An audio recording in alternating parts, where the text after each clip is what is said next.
আমরা মনে করি যে তারা কাজ করছেন।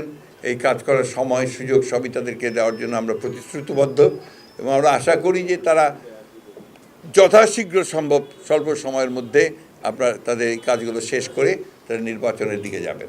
একটি কথা আমাদের খুব স্পষ্টভাবে বলা প্রয়োজন, গণতন্ত্রের কোনো বিকল্প নেই, সংস্কার প্রয়োজন, সেটা আমরা বলেছি, কারণ গণতন্ত্রকে একেবারে ধ্বংস করে ফেলেছিল এবং সেই ক্ষেত্রে অতি দ্রুত যেন এই সংস্কারের কাজগুলো শেষ করা হয় করে মূল যে বিষয়টা রয়েছে এই গণতন্ত্রের জন্যে যে জনগণের প্রতিনিধিদের শাসন, নির্বাচিত পার্লামেন্ট দিয়ে দেশ চলবে, সেই বিষয়টা যেন আপনার অবশ্যই দ্রুততার সঙ্গে আপনার সমাপ্ত হয়। অত্যন্ত পরিকল্পিতভাবে ছাত্র জনতার যে অভ্যুত্থান এটাকে নস্যাৎ করে দেওয়ার জন্যে আপনার একটা চক্র কাজ করছে এবং কারা কাজ করছে সেটা আপনারা জানেন।